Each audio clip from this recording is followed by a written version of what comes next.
I think we only understand things in extremes. I mean, the way you make a point in conversation is that everything is exaggerated. All our conversation is exaggeration, including that is an exaggeration, saying that everything is exaggerated. It's through exaggeration, it's through the extremes that you can make a point, that you can see a pattern, that you see something that comes out. And he's a practitioner of rather extreme medicine. And he's going to tell you about that, Ken Kamler.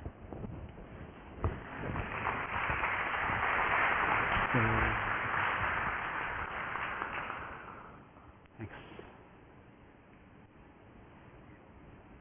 What's that? Yeah, reverse. Yeah. Okay. Thank you, Richard. Yeah, I'm going to tell you about. I'm going to mention what you said before. That's going to come up in the talk a little bit later. Okay, this is Mount Everest. This is 35 feet tall. It's the tallest mountain in the world. It's huge, steep, cold, and entirely indifferent to the fate of those who try to climb it.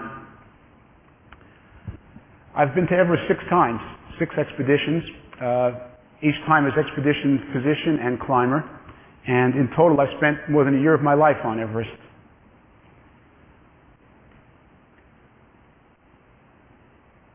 And most of the time that I spent there, I was doing work to try to develop extreme telemedicine.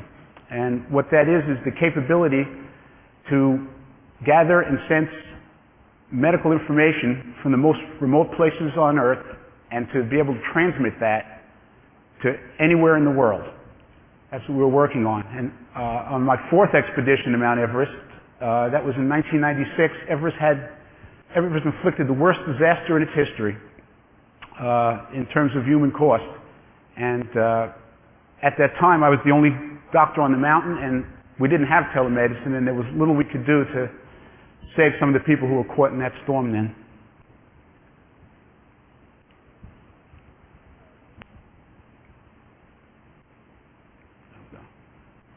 This is base camp on Mount Everest. It's a bunch of tents scattered over a boulder field lying on top of a glacier. It's a pretty desolate place, pretty bleak place to practice medicine, but that's exactly why we were there.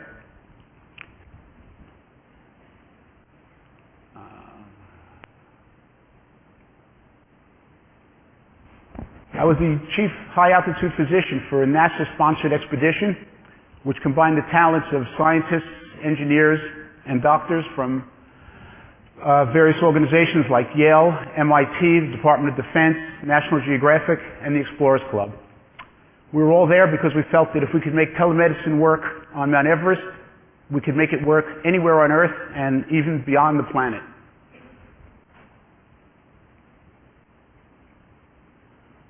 Mount Everest Base Camp is at 17,500 feet. That's already higher than any point in the contiguous United States.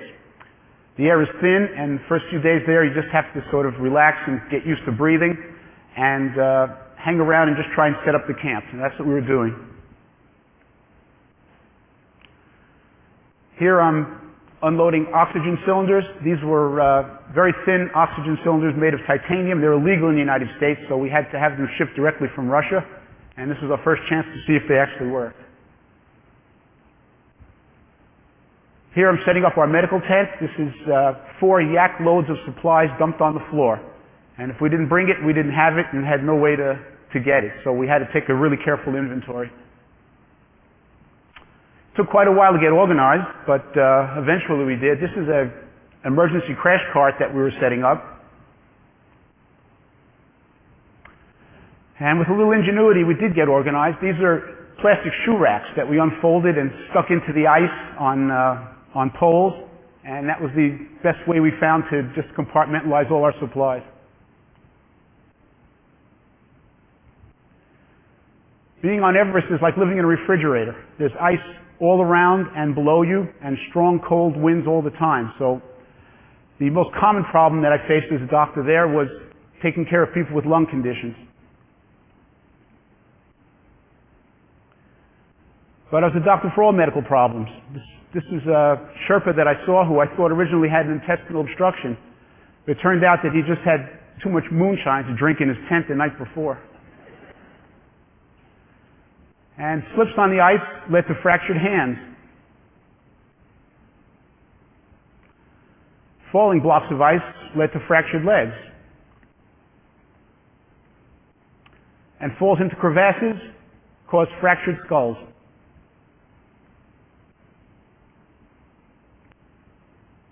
Snow blindness was a constant danger. This climber was totally blind for 3 days.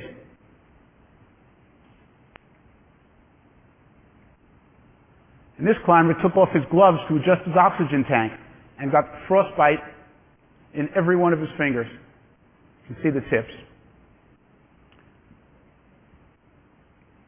Okay, and with the cold and the wind, there was a constant danger of hypothermia. Here we see a climber who was stuck out between camps overnight. Developed hypothermia, which is low body temperature. The most serious problem we treated was pulmonary edema and cerebral edema. These are high altitude medical conditions which cause increased fluid to develop in the lungs and on the brain. It's an often fatal condition. This climber had both. And besides taking care of all the medical problems of the climbers, we were there to do cardiovascular studies and physiology of high altitude studies.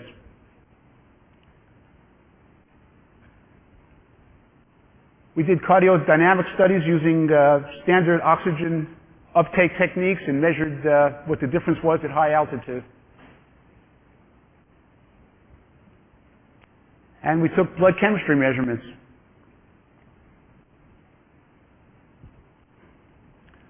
And we did Doppler studies of blood flow and measured the difference in rates of flow at altitude in various parts of the body.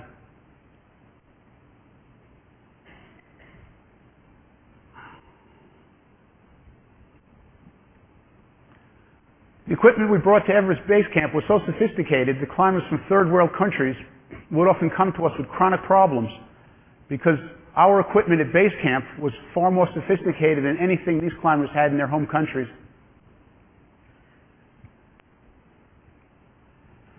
And we did sensing devices for climbers which we mounted on them so that they could carry them up the mountain. This was highly experimental stuff that was carried out largely through the work of the MIT Media Lab headed by Mike Hawley, who was with us on this expedition and is one of our speakers here. We were able to measure blood pressure, pulse, respiration, temperature. The climbers swallowed pills which gave their body temperature, and they also wore global positioning satellite devices so that in real time we could tell where these climbers were on the mountain and also what kind of condition they were in. All right. Okay, part of our mission was to develop telemedicine, and in order to do that we had to take measurements that we could digitize and send back as recordings back to the United States. What we're doing here is doing studies which were picked up by the sophisticated computers and then sent back to doctors in the United States.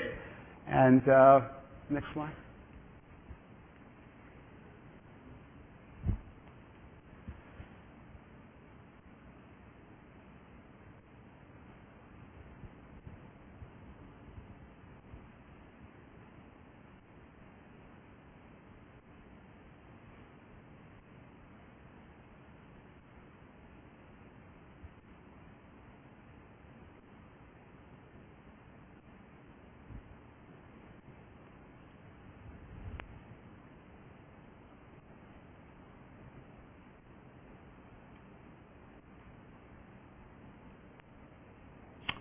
Okay, this was the setup we had to use. This was our medical tent here, and this was our communications tent. We had them linked together because we had to run cables between the two, and we had to keep the cables inside because if they ran out on the ground, they would have frozen. And this is a view from the inside. This was our communications tent with the medical tent back there. These were two of our techno wizards who kept everything running. And all this required a lot of power. This was our generator. The generators are hard to keep running in the thin, cold atmosphere of Everest, but we managed to keep it going. And all the information that we collected, we digitized and then sent up on satellite uplinks through these antennas, which were located just outside the medical tent. We had daily telecasts back to doctors at Yale and at Walter Reed Army Hospital. And that team was headed by Dr. Rick Sutava, who's in our audience and is also one of our speakers. We were able to have daily grand rounds, present cases to the experts, and get back instantly their medical opinions on how we should treat these patients. In the middle of one of our telecasts, the climber stumbled in with pneumonia. We interrupted the rounds and took care of what was a life-threatening emergency, starting IVs and giving them medications. And the doctors back at Yale got a play-by-play narration, complete with a microphone and television, and watched us work and gave us their advice as we took care of this patient. They said later on that they couldn't have done a better job had this occurred even in their own emergency room. And our video capabilities caught the attention of television. We did many live interviews with Today's Show, World News Tonight, Nightline, and as Richard said, we did the TED Med conference live. But what was most rewarding of all was the interactive shows that we did with school kids across the United States in elementary and high school, answering their questions directly on live TV. In 1996, during my fourth expedition to Everest, I was working with National Geographic. We didn't have all of these telemedicine capabilities. And that year, Everest inflicted the worst disaster in its history. It was a 2-day storm which took the lives of 12 climbers. At that time, I was the only doctor on the mountain, but there was little I could do to help those climbers. Everest is an extreme environment. The summit, at over 29,000 feet, is as high as the cruising altitude for a transatlantic jet. Temperatures are often 40 degrees below zero. Winds can be 20 to 40 miles an hour, and there's only 1/3 as much oxygen as there is at sea level. So without enough oxygen, your body's metabolism is like a smoldering fire. You can't burn fuel efficiently, and you can't generate enough energy to maintain your own power and your own body heat. Climbers often arrive on summit day exhausted. Their hearts are pounding even at rest. Often they'll set out for the summit having only had half a bowl of warm water to drink. And yet, on summit day, they'll exhale 1 to 2 gallons of water. They'll need to burn 12 to 15,000 calories, which is 10 times the normal amount, and maybe more than they have in reserve. I remember on one of my own summit attempts, I reached inside my down jacket for my water bottle, which I was carrying against my chest, only to find that the water inside was frozen solid. So that's how thin your margin of survival is near the summit of Everest.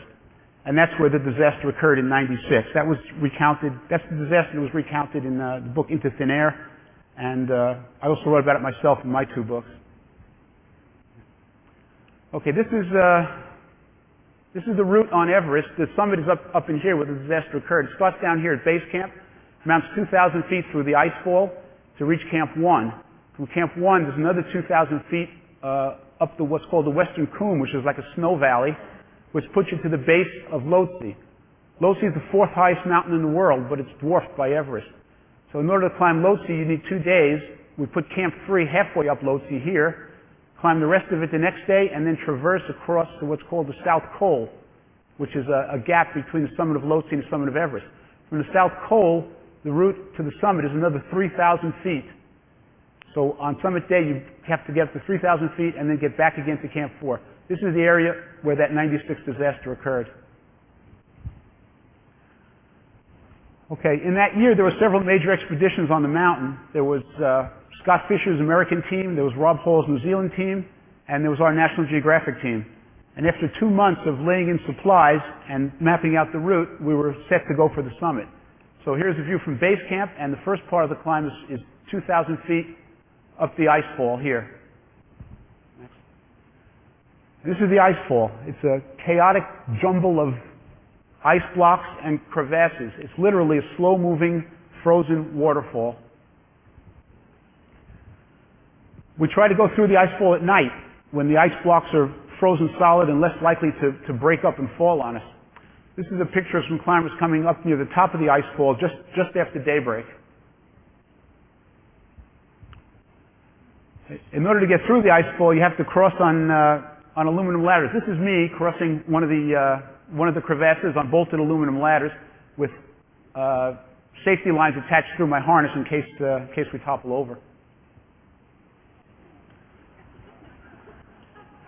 Some of these crevasses are 10 stories deep or more. But eventually we get through the crevasse field to the top, and it's there where we pitch Camp 1. This is the first camp above the ice fall. It's the first flat spot where we can safely put up some tents.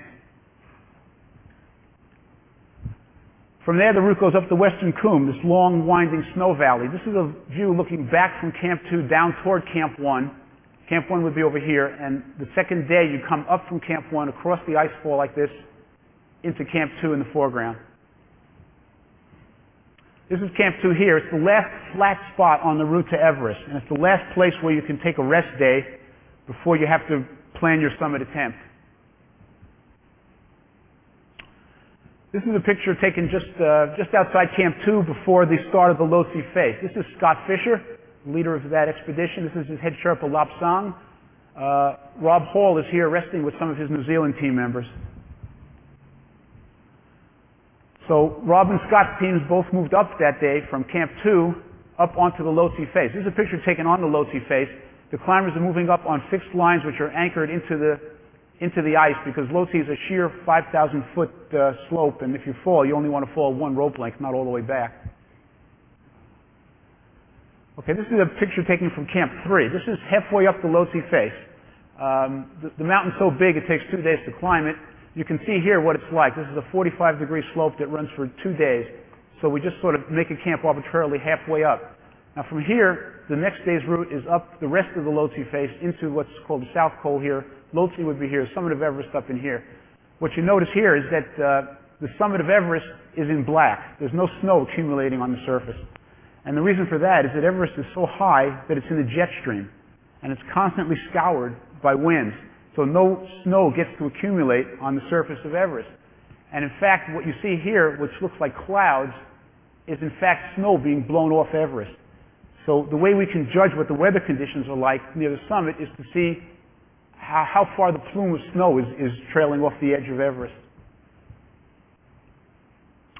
Okay, from Camp 3, the route goes up the rest of the Lhotse Face, and then onto Camp 4. This is a picture taken at about 25,000 feet. This is just below Camp 4.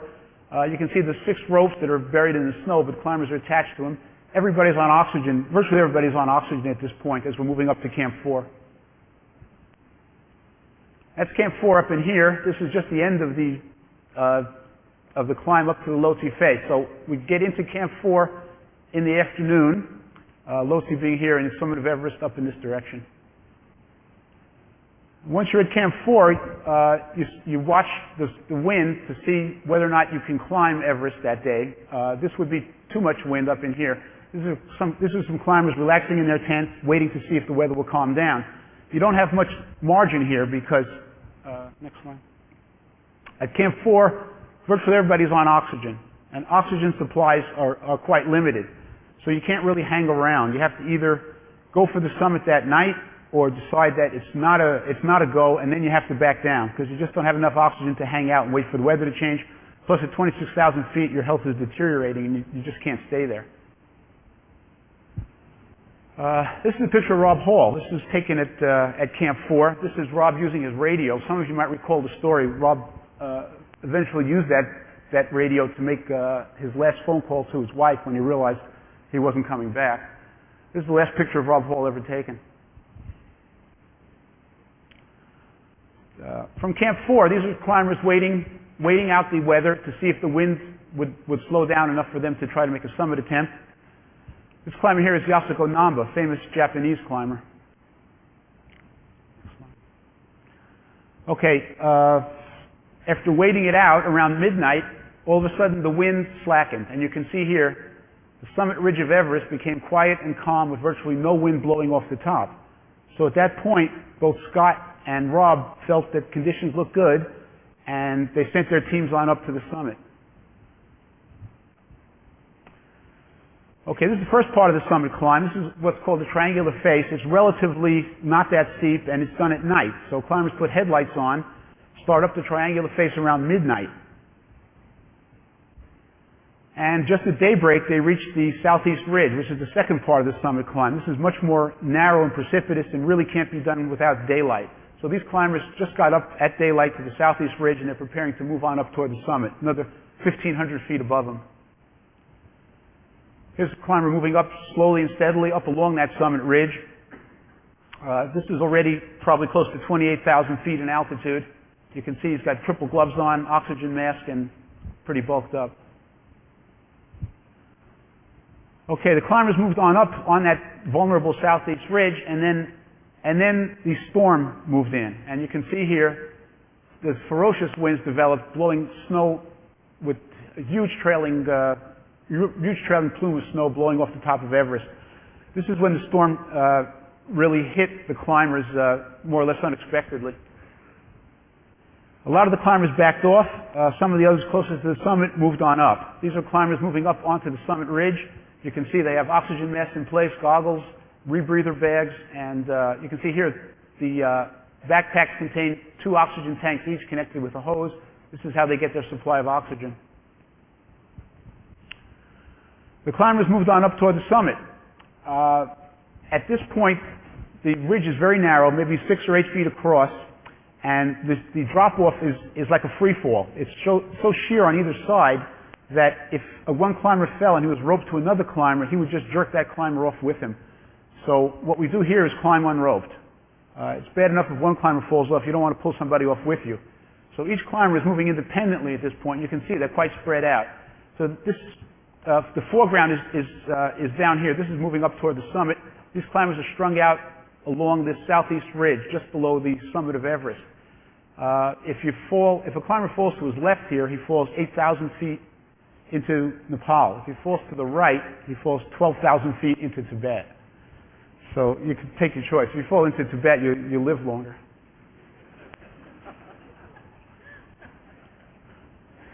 Okay, while Scott's and Rob's team were moving up toward the summit, my National Geographic team was moving up to Camp 3. This is 2,000 feet below them, and it was getting stormy where we were, and we can imagine just how stormy it was getting higher up where the other climbers were. We listened on our radios to see how they were progressing, and we got some news that they had summited, but the news made us all uneasy because the summit was very late in the day, and the conditions were deteriorating rapidly. We got a radio report from Rob Hall, who he was one of the few climbers that had a radio, and he told us that he was stuck with another climber. They had summited and then tried to descend, but the climber he was with, Doug Hansen, was exhausted and was unable to descend this area here called the Hillary Step, which is a rock face just below the summit. So Rob was staying with Doug in this area right here. Rob had a radio, but in addition to him, there were 2 other summit teams. There was the Scott Fisher team without radios, and we had no idea what was going on with them. And there was a Taiwanese team also without radios. We had no idea what was going on with them either. But we knew conditions were really serious. It was getting very late. The storm was moving in rapidly, and these climbers were not being heard from. We waited in our tents. It got dark, and we had no news. And we waited overnight. In the morning, we got the news that we didn't want to hear, and that was that Rob was still stuck up there on top of the Hillary Step, unable to descend. There was no word at all on 18 climbers who were missing and not back to Camp 4. Had we had telemedicine in those days, we could have known where these climbers were with their GPS units, and we could have been monitoring them in real time and known what condition they were in. We had no idea who was dead, who was alive, or where they were on the mountain. We were essentially helpless to help them in that storm. That morning, our 2 strongest climbers from Camp 3, Todd Burleson and Pete Atkins, decided to go up and see what they could do in terms of a rescue. I was struck by the fact that they never discussed whether they should go. They started their conversation with how quickly they could get ready. And they moved out of Camp 3 up toward the summit to see who they could find and what they could do. So this picture is from Camp 3. They moved on up here, up the rest of the Lhotse face, up into Camp 4 here, and then looked around to see who they could find, who was alive and who wasn't, and who was coming down off the southeast ridge of Everest. They reported back to me, no, come on back. They reported back to me at Camp 3 that there was what we call whiteout conditions. The snow was swirling around. They couldn't see outside their tents. There was really no way to go look for anybody. And they took care of some climbers who did make it back to Camp 4, but there were still many climbers completely unaccounted for. The ones that seemed to be okay, based on what they told me, we decided we ought to send back down. So a lot of climbers moved down on their own at that point, coming down off the Lhotse face. Next slide. This is a picture of Camp 3. As you can see, it's not much of a camp. It's just a notch cut into the Lhotse face on a 45-degree angle. There's barely room to stand outside your tent, and any medical supplies that I might have with me would be frozen solid. So there really was no way I could take care of anybody at Camp 3. So we felt any climber who was in reasonable condition, I would just hydrate, give them some tea, some oxygen, maybe some medication to sort of clear their head a little bit, steroid medication, and then send them on down to Camp 2, because Camp 3 is no place. You can't really take care of anybody up here. Okay, later that day, we got some very surprising news. We had been told that one of the climbers, Beck Weathers, had been found dead. And in fact, about 12 hours later, Beck stumbled into camp very much alive. But Todd and Pete said that he was in critical condition and they didn't even know if he would last the rest of the day. So I was radioing advice to them on how to take care of him as best I could. And also another climber, Makalu Gao, a Taiwanese climber who was presumed dead, was also found alive. And he was brought into Camp 4 also. So I knew I had at least 2 critically ill climbers up at Camp 4. I was at Camp 3, but there was no way I could take care of them at that altitude. So we decided that we'd leave them there for the night. If they survived, we'd bring them down to Camp 2, which was a flatter, more open place where I could take care of them a lot better. In addition to that, there was Rob Hall's condition. You can go back one. Yeah, Rob was still in radio contact, and he was probably in this area up here, although we really didn't have a clear idea where he was. But he was alone at that point, and apparently Doug had died higher up. But Rob had stayed with him so long that Rob's condition deteriorated to the point where now he couldn't descend by himself. So Rob was still stuck up there with no real way to get down. It was at that point that he realized that he wasn't going to make it down, and he made that phone call to his wife. And that was the last we ever heard of Rob. But Beck and Makalu survived the night. And they were being brought down the Lhotse face, down toward Camp 2. So Camp 3, which was over here, I left Camp 3 that morning and down climbed 3,000 feet into Camp 2, where I felt we could set up some kind of field hospital to try to take care of these people. So I had some of my supplies sent up from base camp, as much as the Sherpas could carry up to meet me at Camp 2, and commandeered the largest tent in the camp, which was the New Zealand mess tent. This is their tent shown here in happier times. What we had to do was clear out all the tables and chairs and everything else, laid foam mats on the floor, put down sleeping bags. I laid out my medication, started IVs, and got everything ready for the 2 climbers that were in critical condition on their way down to me. Makalu arrived first. He was dressed head to foot in a bulky down suit. He staggered in and collapsed on the floor. He was hypothermic and frostbitten. We put him on oxygen and took off his clothes, trying to assess his condition. He was wet down to his underwear. He was completely soaked. We had to change all his clothes and then try to hydrate him and warm his body back up. He had the worst frostbite I'd ever seen up to that point. His fingers radiated cold. They were like gray, purple sausages. Next one. His feet were also severely frostbitten. You can see the demarcations here of his toes and his heels. Here I'm cutting away some piece of sock that was stuck to the bottom of his foot. His feet were alive though. There was blood flowing through them, and I found his pulses and marked them with a pen so that I could keep track of his circulation. His nose was completely frozen. It was just a brittle, dry, black crust. I checked his eyes and found that, in fact, he could still see, but had snow blindness in one eye. I started an intravenous line and gave him medication which would bring more blood flow to his extremities. That has the side effect, though, of dropping the pressure in the central part of the body, and I had no blood pressure cuff, so I had to monitor his pressure regularly by just feeling the pulsations in his neck. And we put him back on oxygen, but took it off once in a while to feed him some soup. We placed his hands and feet in tubs of warm water to try to reverse the frostbite. And that's not easy to do, to keep water warm in a 0 degree tent, but we managed to keep the temperature at 104 degrees. The Sherpas, most of them had never used the thermometer before, but we taught them how to do it, and they caught on real quick, and they kept the temperature kept the water at the right temperature. Just as we were getting Makalu under control, Beck arrived. I expected a half-conscious phantom, but he was able to walk in under his own power, and he had frostbite. Up until then, Makalu had the worst frostbite I'd ever seen, but that was before I saw Beck. Beck's frostbite was worse than Makalu's.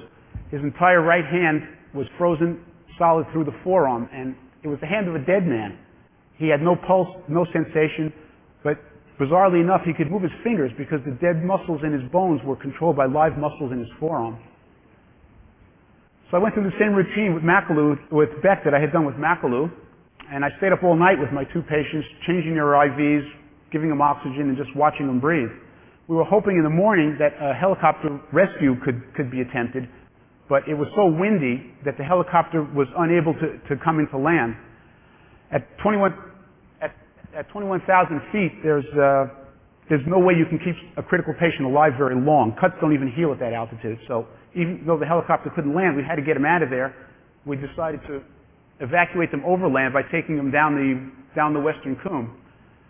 So we started off down the Coombe, and I was so concerned with how I would be treating these patients at base camp that I didn't realize the wind had died down. And it was just enough for the helicopter to come in for a rescue. I was startled to see a helicopter arrive, but he was able to land in a spot between crevasses and pick up Beck and Makalu and take them back to Kathmandu to a hospital, and they got back there before we got back to base camp. When we did get down to base camp, we were all pretty much in a daze, and a few days later we collected at Scott Fisher's camp for a memorial service. The Sherpas lit a fire of sacred juniper branches and then sat around reading from their prayer scrolls resting on an oxygen cylinder. We all gathered around them. Climbers took turns speaking about each of the climbers. At times they turned toward the mountain to speak directly to the climbers that were still up there.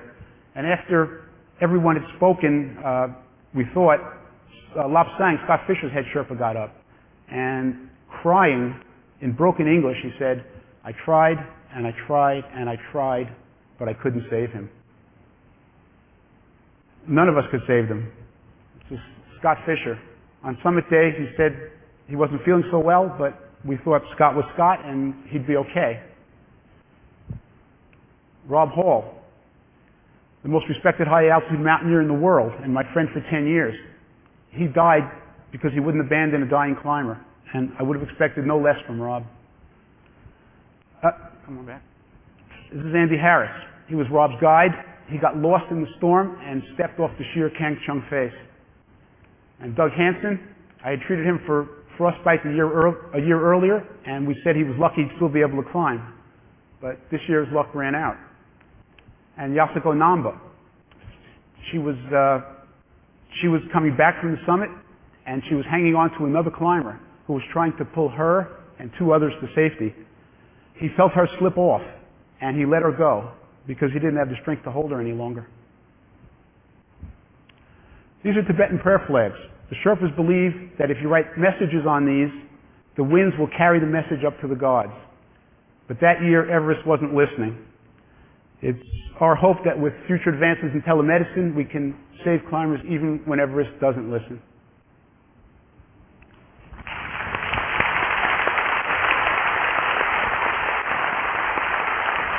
Thank you.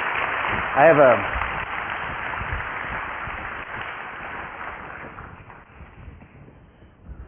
This is Ken's new book that isn't out yet. In a few months. So this is Ken's new book. A copy of it will be out very soon.